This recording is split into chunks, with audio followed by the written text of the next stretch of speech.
घरमा पनि धेरै गर्नुपर्ने, बाहिर पनि जानुपर्ने। अहिले चाहिँ केटीले डन छन्, केटाले जिस्कनु भन्दा केटीले केटाहरूलाई जिस्काइरहेको समय। पुरुषले त्यो गर्न सक्दैन। आँटेपछि मनमा जे इच्छा छ त्यो भगवानले पनि पुर्याउनुहुन्छ, त्यो म विश्वास गर्छु होइन। आजको जस्तो फ्रिडम भएको भए सायद अझ म माथि पोस्टमा पुग्थेँ। सरकारी स्कुलमा एकदम राम्रा शिक्षकहरू छन्। नमस्कार, हार्दिक स्वागत र अभिवादन। दर्शक महानुभाव, आज एउटा फरक खालको कुराकानी अन्तर्वार्ता लिएर तपाईहरुको माझ म आएको छु। आज मैले कुराकानी गर्ने भनेको एकजना महिला हुनुहुन्छ, छोराछोरीको आमा हुनुहुन्छ, श्रीमानको श्रीमती हुनुहुन्छ र शिक्षिका पनि हुनुहुन्छ। तपाईहरुले आक्कल झुक्कल उहाँलाई सामाजिक सञ्जालमा पनि देखिराख्नुहुन्छ। आउनुस् आजको कुराकानी सुरु गरौँ श्रीमती रेखा श्रेष्ठजीसँग। रेखाजी, तपाईलाई हार्दिक स्वागत छ। नमस्ते मनोजी। के छ खबर? ठीक छ। ठीक छ है? हजुर। तपाईको? ठिकै भन्नु पर्यो। हजुर। म कुराकानी गर्न चाहे। तपाई हुन त बच्चाहरू ठुलो भइसक्यो तपाईको? हजुर। कति वर्ष? मेरो छोरी अब 21 पुगिसके, छोरो पनि अब 20 लागिसक्यो। ब्याचलर 11-12 मा पढ्ने भइसके। अलि ठुलै भइसक्यो। ठुलो भइसक्यो। एउटा आमा, एउटा श्रीमती अनि त्यसपछि जागिरे। हजुर। के छ यो यसलाई कुन रूपमा तपाईले बिताउनु हो या कुन रूपमा लिनुहुन्छ? एउटा आमा भएर पनि र फेरि घरमा पनि धेरै गर्नुपर्ने, बाहिर पनि जानुपर्ने, यसलाई कसरी हेर्नुहुन्छ? यसलाई अब जसरी हेरे पनि एउटा सन्तुष्टिको हिसाब पनि हो। कसैलाई छोराछोरी नभए पनि चिन्ता भइरहन्छ। मसँग श्रीमान पनि छ, छोराछोरी पनि छ, जागिर पनि छ। म एकदम खुसी महिलामा म पर्न छ। तर पनि त्यसलाई अब व्यवहारमा लान चाहिँ समस्या नै छ। अब छोराछोरी बाहिर पढ्न गइसकेपछि अब स्कुल पनि जानुपर्ने हुन्छ। कहिलेकाहीँ अब स्कुल जाँदाखेरि ढिलो भइरहेको हुन्छ। घरमा खाना अब सबभन्दा पकाएर पहिला आफूले खाएर हिँड्ने कुरा भएन। अब होइन, श्रीमानलाई दिनु पर्यो, घरमा कसलाई छैन पहिला भाग हेर्नु पर्यो, अनि आफूले खानुपर्ने हुन्छ। खाँदा अब महिला हो, कहिलेकाहीँ अब मेकअप गर्नु पर्यो। मेकअप गर्दाखेरि स्कुल जाँदा ढिलो भइरहेको हुन्छ। त्यहाँ हाम्रो प्रले अथवा शिक्षकहरूले त्यो बुझ्नुहुन्न। अब महिला र पुरुषमा त अलिकति व्यवहारमा त फरक छ। त्यही पनि अब त्यति असक्षम महिला अहिलेको चाहिँ छैन कि त्यो अब पुरुषसँग गर्न नसक्ने भन्ने छैन। सकिन्छ, मजाले गर्न सकिन्छ। हजुर। अब घरमा बच्चाहरूलाई, श्रीमानलाई हजुर सम्हाल्नु र अर्को स्कुलमा विद्यार्थीहरूलाई सम्हाल्नु, दुईटैमा कुन गाह्रो जस्तो लाग्छ? गाह्रो त अब त्यस्तै अब गर्दाखेरि त्यस्तो छैन। आफ्नो घरको आफ्नो भयो। अब अर्काको छोराछोरी कुटी पर, आफ्नो कुटी ओर भन्छन्। जति कुटे पनि आफ्नो त आफ्नै हुन्छन्। तर परकोलाई कुट्यो भने अथवा उसलाई नराम्रो शब्दहरू गरियो भने त भोलि अब उसको बुवा आमा डेलिगेसन लिएर आउँछन्, प्रले गाली गर्छन्, समाजमा अलिकति हुन्छ। त्यसैले अरूको छोराछोरीलाई अब त्यो गर्न सम्हाल्न त गाह्रो हुन्छ। अब एउटै परिस्थितिबाट सबैजना पढ्न आएका हुँदैनन्। विभिन्न ठाउँ परिस्थिति, अब जात, उसको संस्कार, उसको फरक हुन्छ। थरीथरीको विभिन्न राम्रा नराम्रा, विभिन्न अब 10% राम्रा हुन्छन् भने 80% नराम्रा विद्यार्थी पनि हुन्छन् होइन। त्यसमा अब सबैलाई हामी जे सिकायो उनीहरूले त्यही सिक्ने हो होइन। हामीले अब राम्रो त अब सबै शिक्षकले राम्रै गर्न खोज्छन्। तर गर्दै पनि कहिलेकाहीँ हुन 2-4 जना त्यस्तो निस्किन्छ। तर अधिकांश राम्रै हुन्छ हामीले सिकाउने। अब सबै केटाकेटीहरू साथी जस्तो व्यवहार गर्छन् मसँग, सबै मिल्छन् होइन। अँगालो मालेर हिँड्छन्, गर्छन्। म पनि साथी जस्तो गरिदिन्छु, उनीहरूलाई माया गर्छु होइन। अब मन पराउँछन्। अलिक हेरेँ मैले अझ विद्यार्थीहरूमा पनि, अझ केटी विद्यार्थीहरू अझ राम्रो पढ्नमा। केटाहरू भन्दा पनि अब परिवेश के हो, तर केटीहरू 10%, केटीहरू सबै क्लासमा राम्रो छन् पढ्नलाई। उनीहरू राम्रा पढ्छन् अनि गर्छन्। हरेक कुरामा चासो राखेको हुन्छ, सबै कुरामा एक्टिभ हुन्छन्। अब त्यस्तो राम्रो छ। अब त्यही भयो, अलिकति सिकाउन अलिक भुस्कोल विद्यार्थीहरूलाई त्यही हो। अब राम्रोलाई सिकाउँदै जाँदाखेरि नराम्रो धेरै पछि पर्छ। उनीहरूलाई अब उनीहरूसँगै राम्रोलाई मात्रै होमवर्क दिने, उनीहरूलाई मात्रै गर्दाखेरि नराम्रो धेरै पछि, उनीहरूलाई गर्दै गर्दा यिनीहरू फेरि पछि भइरहेको हुन्छ। अलिकति मिलाएर लान गाह्रो भइरहेको हुन्छ। तर अब बिस्तारै लगिन्छ, गर्न सकिन्छ। जस्तो तपाईले भन्नुभयो कि केटाको तुलनामा होइन चिठीहरू अलि बढी सेन्सिटिभ छ। तपाई पनि त पढ्नुभएको थियो। हजुर हजुर। त्यति बेलाको सिनेरियो कस्तो थियो? त्यतिखेर उसमा त अब हामीहरू केटाकेटी बोल्नु हुँदैन, केटाकेटी एउटै डेस्कमा बस्नु हुँदैन, हामी फरकमा बस्ने। अहिले हाम्रो समय अलिक फरक थियो। अहिले चाहिँ केटी र डन छन्। हामी चाहिँ अब केटासँग बोल्नु हुँदैन, त्यो हाम्रो गाउँहरूको सामना कोसँग बोल्यो फल्ना, किन बोल्यो, को आथ्यो भनेर एकदम समाजमा चियो चर्चा हुने, अनि डरले पनि त्यतिखेर बोल्ने समय थिएन। तर त्यतिखेर पनि केटीहरू कन्सियसै थियो, पढ्थ्यो होइन। त्यतिखेर पनि केटीहरू पढ्न खोज्थ्यो। अब केटाहरूलाई पढाउनुपर्छ भने सामाजिक मान्यता त छँदैछ, सबैले छोरालाई बोर्डिङ पढायो भने छोरीलाई सरकारी स्कुल हाल्छन् होइन, त्यो त अब छँदैछ। तर पनि केटी मेरो हिसाबमा चाहिँ म त भन्छु केटाभन्दा केटी नै सक्षम छन् उनीहरू हरेक चिज। पृथ्वी भन्छ नि आमा पृथ्वी, त्यो पृथ्वी समान नै महिला छन्, त्यो कुरा मैले महसुस गरेको छु।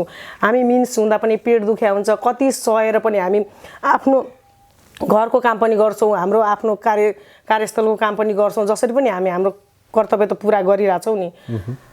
तर पुरुषले त्यो गर्न सक्दैन, यदि मलाई त्यस्तो लाग्छ। कतिपय पुरुषले पनि गर्छन् नगर्ने पुरुष पनि, तर धेरै चाहिँ महिला नै अलि सशक्त छन् जस्तो मलाई लाग्छ। एउटा कुरा तपाईँसँग जान्न के मन लाग्यो, अब भन्छ नि हाम्रो व्यवहारमा कि अब कसैको छोराछोरीको बिहे गर्ने बेला आयो भने होइन पहिला अब जागिर सागिर खाओस्, त्यसपछि बिहे होस्। अब बिहे भइसकेपछि घर व्यवहारमा लाग्छन्, त्यसपछि जागिर खान गाह्रो हुन्छ। तर तपाईँले त छोराछोरी जन्माइसकेपछि अलि ठुलो भइसकेपछि जागिर खानुभयो, के यो किन भन्दा रहेछन् त? त्यो त राम्रो, तर पनि मनमा जे सङ्कल्प हुन्छ नि, आँटेपछि त आँट म पुर्याउँछु भन्छन् नि, त्यस्तै आँटेपछि मनमा जे इच्छा छ त्यो भगवान्ले पनि पुर्याउनुहुन्छ, त्यो म विश्वास गर्छु होइन। मेरो पहिलेदेखि नै शिक्षक बन्ने इच्छा, मैले एड गरेँ होइन, एड बिएड गरेँ, त्यसपछि मास्टर्स गरेँ, मैले जिल्ला प्रशासनमा पनि काम गरेँ। तर पनि मेरो इच्छा, मेरो कमाइ भने त मैले एड गरेको, मैले एजुकेसन पढाएँ, मैले शिक्षक बन्नुपर्छ, मैले जसरी पनि आफ्नो मिहिनेतमा आफ्नो उसमा खुट्टामा उभिनुपर्छ भने म सपना विपना जहिले पनि म त्यही सोची नै बस्थेँ। पहिलो बच्चा हुँदा कतिमा पढ्नुहुन्थ्यो? मैले पहिलो बच्चा हुँदाखेरि मैले एसएलसी पास गरेर बिए गरेँ। त्यसपछि मेरो श्रीमानले मलाई 11-12 ब्याचलर मास्टर सबै मेरो श्रीमानले गराउनु भयो। मेरो पहिलो बच्चा हुँदाखेरि म 11मा पढ्दै थिएँ। त्यही पनि फेरि माथि पढ्नु भयो? त्यही पनि मैले अब माथि पढेँ, उ गरेँ, जसरी पनि म आयोग लड्छु। मैले श्रीमानलाई भन्थेँ कहिलेकाहीँ यसो भनेर मलाई पनि करारको जागिरहरू खुवाउन भन्न, तँ सक्षम छस्, तिमीले गर्न सक्छौ, तिमी गर। आयोग लडेर कसैलाई भनेर हजुरी गरेर जागिर खाने होइन कि, तिमीले लडेर खानुपर्छ, तिमी सक्छौ भनेर उहाँले मलाई जहिले प्रोत्साहन गर्नुहुन्थ्यो। त्यही पनि आज म सफल भएँ उहाँको कारणले पनि जस्तो लाग्छ। श्रीमानले के भन्नुहुन्छ अहिले? अहिले अझै तिमी अझै माथि जान सक्छौ, तिमी गर, तिमी अलि प्राइममा छौ, निमामी मावि गर्न सक्छौ, बिनी बन्न सक्छौ, तिमी गर्न सक्छौ, तिमी अगाडि नै तिमी सक्दिन, म बुढी भएँ, मेरो मेमोरी लस भयो, अब म यस्तो भएँ भनेर अगाडि नै तिमी हात खुट्टा छोड्छौ, त्यो छोड्नु हुँदैन। कोसिस गर्ने हो, अब कोसिस गर्दै जाँदा हुन्छ, नभए त ठिकै छ नि त भन्नुहुन्छ उहाँले त। आम रूपमा अब इच्छा हुँदा हुँदै पनि हजुर बिहे गर्ने इच्छा नहुँदा हुँदै पनि बिहे गरेकाहरू धेरै छन्, पढ्न चाहने पनि धेरै छन्। तपाईँले भन्नुपर्दा ती बिहे गरिसकेका मान्छेहरूलाई र उसको घर परिवारको मान्छेलाई तपाईँले के भन्नुहुन्छ? बिहे गर्दैमा सबै थोक सिद्धिन्छ। अब म बर्बाद भएँ, मेरो इन्डिङ भयो, मेरो लाइफ अब यहीँसम्म भयो भने त्यो सोच्नु चाहिँ गलत हो। सकिन्छ, बिहेको पाटो आफ्नो छ, पढाइ आफ्नो छ, छोराछोरी आफ्नो हुन्छ, सबैले छोराछोरी श्रीमानले पनि बुझिदियो भने, अब नबुझ्ने परिवार परे पनि चाहिँ अलि कष्टै हुन्छ त्यहाँ। यदि बुझ्ने परिवार परिदियो भने चाहिँ उसले गर्न सक्छ। आज महिला राष्ट्रपति भयो, महिलाले सभामुख भएर देश चलाइसकेको उसमा हामीले साधारण आयोग लडेर अथवा व्यापार गरेर जे पनि गरेर आफ्नो गुजारा हामी गर्न सक्छौँ नि। सबैले नेपाल सरकारको जागिर खानुपर्छ भन्ने त छैन। हामी व्यापार गर्न सक्छौँ, सामाजिक सञ्जालमा भाइरल भएर पनि मान्छेहरूले अहिले कमाइरहेको छ होइन, हरेक चिज गरेर। तर त्यसलाई राम्रो नराम्रो दुइटै पाटो हुन्छ, तर हामीले दुवैजना हेरे पनि राम्रो पाटोलाई चाहिँ अँगालो मार्नुपर्ने हुन्छ। त गर्न सकिन्छ, मजाले सकिन्छ, महिलाले सक्छन् गर्न। आँट्नु चाहिँ पर्छ, त्यो एकदम दिगो आँट हुनुपर्छ। त्यो ख्यालको अर्काको देखेर म पनि यस्तै गर्छु, भोलि फेरि अर्कोलाई देखेर चाहिँ म यस्तै गर्छु भनेर त्यो चाहिँ हुँदैन। भित्रबाट अठोट चाहिँ हुनैपर्छ, नआँटी चाहिँ हुँदैन। अनि भगवान्ले नै पुरा गर्छ। सामाजिक सञ्जालको कुरा गर्नुभयो। हजुर, तपाईँ आफै पनि टिकटक त अहिले बन्दै भइसक्यो, केहीमा चलिरहेको छ, रिल म पनि हेर्छु। तपाईँले एकदमै पुरै मस्त भएर तपाईँ बनाउनुहुन्छ। किन बनाउनु भएको? अब मलाई यस्तो लाग्छ भने अब जिन्दगी अब पहिलाको दिन त फर्केर आउँदैन, हाम्रो दिन त जति बित्यो बित्यो, अब जति बाँकी छ जिन्दगी त्यसमा त खुसी भएर बाँचौँ न, रमाउनु पर्छ। चिन्ता गरेर त चितामा पुर्याउँछ, चिन्ता किन गर्ने, खुसी हौँ। अथवा सबैले अर्काको कुरा काटेर बस्नुभन्दा, अर्कालाई चिन्ता गरेर बस्नुभन्दा अलिकति अब रिल्स बनाउँदा, टिकटक बनाउँदा थोरै मेकअप पनि गर्ने भयो, थोरै मुस्कान पनि आउने भयो, अझ हाम्रो जिन्दगी अझ राम्रो हुने भयो नि त। त्यो कारणले अब साथीभाइले पनि यसो हेर्ने भयो, 2-4 जना अझ चिन्ने पनि भयो होइन, त्यही हिसाबले अलिकति होइन अरूसँग बेफाल्तुको समय बिताउनु भन्दा होइन, अझ हामीले अब त्यसमा पनि अब उयो गरेर अझै सामाजिक कार्यमा लागेर सामाजिक हिसाबको अझ रिल्सहरू टिकटकहरू बनाउन सकेर सजेसनमूलक अब त्यस्तो गर्न सक्यो भने अझ राम्रो हुन्थ्यो होइन। अब त्यतातिर अलिकति जोड दिनु पर्ला। तपाईँ त एकदम मजाले नाच्दिनुहुन्छ। नाच्न मलाई आउँदैन, म हल्का अलिअलि गरिदिन्छु, अब हेर्नेले कसरी हेरेको छ होइन। होइन तपाईँले हजुर के लाग्छ कि अब कति बच्चाहरू त बच्चैदेखि नै गार्जियनहरूले नै स्टेजमा ल छोरी नाच, कतिले त सिकाउँछन् नै, अनि पछुतो लाग्छ कि सिकेको भए अझै राम्रो हुन्थ्यो? त्यो एकदम पछुतो छ, सिक्नु पर्ने रहेछ, गर्न त सबै चिज गर्नुपर्ने रहेछ। हामीले गर्न सकेन, त्यो समय अब त्यस्तै थियो, गर्न सकेन। अहिले चाहिँ मेरो छोराछोरीले यदि गर्छु भने चाहिँ म हरेक चिज उनीहरूलाई छोडिदिन्छु। अब हामीले गर्न पाएन, हामीले जति दुःख गऱ्यौँ, हामीले अभावमा पढेको, हामीले सबै थोक अभावमा त्यतिखेर हाम्रो पालामा आजको जस्तो फ्रिडम भएको भए सायद अझ म माथि पोस्टमा पुग्थेँ, त्यति हिम्मत मसँग थियो। त्यसैले अबको चाहिँ अब पाएको भए चाहिँ अझ म बढी गर्थेँ होला, त्यो अवसर पनि नपाएर हो। खास गरी अब सामाजिक सञ्जाललाई हजुर हेर्ने दृष्टिकोणहरू फरक फरक छ। हजुर हजुर कतिले भन्छन् यसले समाजै बिगार्यो, कतिले भन्छन् कि होइन राम्रो राम्रो कुराहरू आइरहेछ। तपाईँको दृष्टिकोणमा के छ सामाजिक? त्यो मैले पनि हेरिरहेको छु, जसले समाजै बिगारे भन्नेहरू छन् नि, जसले अब पहिला यस्तो गर्नु हुँदैन, छोरी मान्छे साइकल हाक्यो, छोरी मान्छेले कपाल काट्यो, छोरी मान्छेले थ्रेडिङ गर्यो, यो गर्यो त्यो गर्यो भन्ने मान्छेहरू आज उनीहरूले नै त्यो कुरा गरिरहेछन्। रहर सबैको भित्र हुँदो रहेछ, त्यो प्रस्फुटन गर्न नसकेकाहरू होइन। अब फोटो सबैले सामाजिक सञ्जालमा मेरो बर्थडे आज फल्नाको यो यस्तो भनेर उनीहरूले पनि सामाजिक सञ्जालमा हालिरहेको हुन्छ। अब कसैको अब हेर्ने कसैको फोटोजेनिक फोटो हुन्छ, कसैको राम्रो आउँछ, कसैको नराम्रो आउँछ, अनि त्यो नराम्रो आउनेहरूले चाहिँ ईर्ष्या पनि गर्दो रहेछ क्या। रहर सबैको छ, अब त्यो भन्ने तरिका र त्यो व्यक्त गर्ने तरिका मात्रै फरक हो। जुन समाज बिगारे भन्नेहरूले पनि आजकल गरिरहेको मैले पाइरहेको छु। तर केही त अश्लीलता पनि पस्किँदैछन् नि। त्यो चाहिँ राम्रो होइन, अश्लीलता चाहिँ पस्किनु हुँदैन होइन, त्यो चाहिँ राम्रो होइन। त्यसमा विकृति गरेर अब टिकटकले विकृति ल्याएर पैसा कमाउनेतिर गएर अब विदेशी पैसा उ गर्यो भन्नेहरू धेरै उ भएर त्यही नेपाल सरकारले टिकटक बन्द गरिसकेको छ अहिले होइन। अब त केही सुधार होला नि त। सुधार होला जस्तो सरकारी विद्यालय, सरकारी विद्यालयको शिक्षिका हो। हजुर हजुर सरकारी विद्यालयमा विद्यार्थीहरू कम हुँदै गएका छन् होइन। हुन त तपाईँ पढाउने विद्यालयमा विद्यार्थीहरू थुप्रै छन् होइन, तर म होलसेलमा हजुर हजुर।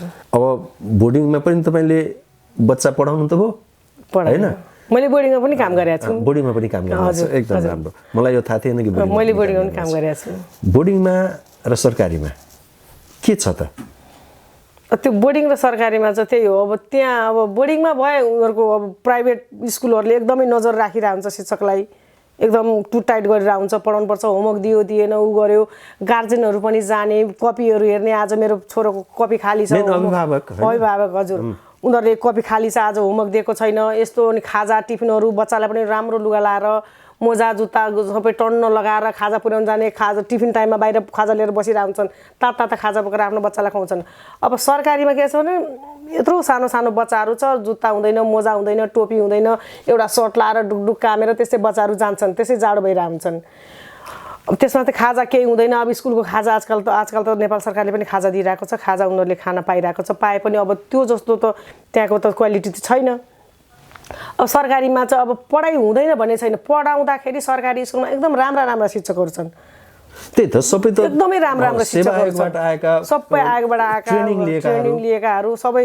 अब विद्यार्थीले चासो, यदि विद्यार्थीले मलाई यो आएन सर भनेर सोध्न जाँदाखेरि कुनै पनि सरले पढ्दैन जा, कुनै पनि सरले भन्नुहुन्न, सबैले सिकाइदिनुहुन्छ। ट्युसन जस्तो पढ्दा पनि त्यहाँ पढाउने वातावरण छ, तर अब त्यही हो सानोमा चाहिँ अलिक सानो सानो केटाकेटीलाई चाहिँ अलिक थोरै केयर अलिकति सरकारी विद्यालयमा कम छ अनि ठुलो विद्यार्थीहरूलाई चाहिँ एकदमै म भन्छु बोर्डिङभन्दा पनि राम्रो सरकारीमा छ अभिभावक ध्यान दिदिए अभिभावकले अभिभावक कहिले फर्केर आउँदैन एक दुईजनाको विद्यार्थीको आउँछन् अरू कोही फर्केर आउँदैनन् कहिले आउँदैन के खायो कस्तो छ बिरामी परेर लडेछ भने पनि हामीले हाम्रो मोटरसाइकलमा अथवा उनीहरूको गार्जेनलाई पुर्याउँछौँ उनीहरूलाई बोलायो भने पनि आउँदैन कुन खेतमा हुन्छ कहाँ हुन्छ उनीहरूको फुर्सदै हुँदैन फोन नम्बर हुँदैन के हुँदैन त्यस्तो अलिक अभिभावकले चासो दियो भने शिक्षकले पक्कै पढाउँछ शिक्षक पनि पढाउने भनेर स्कुल गए हुन्छन् होइन पढाउँछन् जस्तो अब एउटा कुरा प्राय जति मान्छेसँग कुरा गर्यो सबैले भन्छ कि समय खत्तम छ पुरै बिग्रिसक्यो